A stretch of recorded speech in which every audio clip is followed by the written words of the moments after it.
The truth, Mrs. Ryan. Truth isn't always that simple.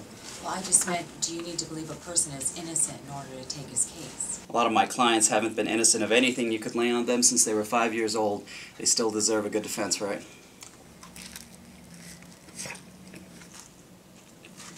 You mind if I eat while we talk? Is that a late lunch for you or early dinner? This is breakfast, I think. I had a pre-trial meeting. Never did stop. Okay, so your son, Jacob. Now, from what you guys tell me, he sounds like a pretty regular kid. I mean, even these silences, you know, thinking if he can just hang tough long enough, this will all just go away. Teenagers. God help us.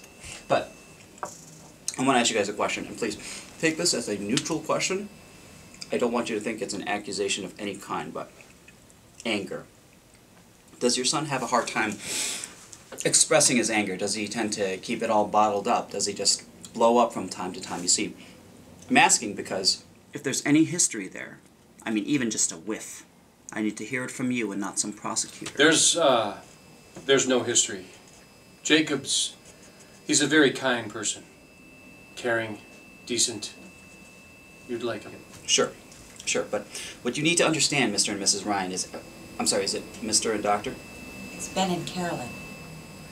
Juries, in cases of this nature, they're emotional. They tend to feel that where there's smoke, there's fire.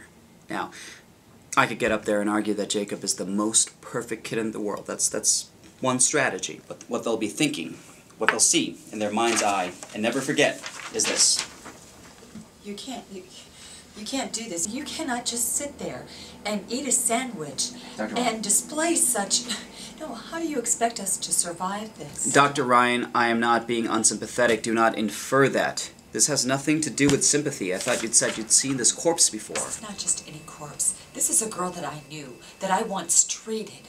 Just because you see this sort of thing every day, you spend all your time with violent, horrible people. Well, we don't, sir. We don't. Well, then you're very lucky. No, I'm a physician, and there isn't much I haven't seen.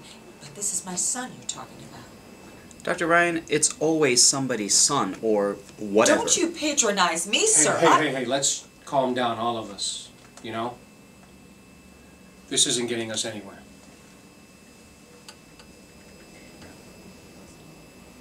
Listen, I'm sorry, folks, but if you don't like me now, what are you going to say when I need to get up in front of that jury and argue that your son is not guilty by means of diminished mental capacity, that he was drunk, stoned, hey, wait a minute, bombed out of his skull on crack? Hey, my son does not do drugs. He may be your son, Mr. Ryan, but he would be my client, and I would not ask your permission for how I choose to defend him.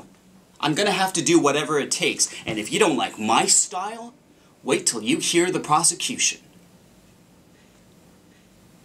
Listen, Dr. Ryan, if you want to jump in the trenches with me, you gotta muscle up. You leave your bedside manner at the door, and you trust me to be as good at my job as you are at yours.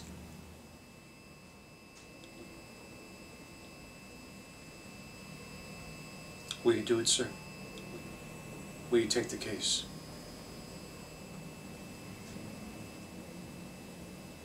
Yeah, for your son. I'll do it for Jacob.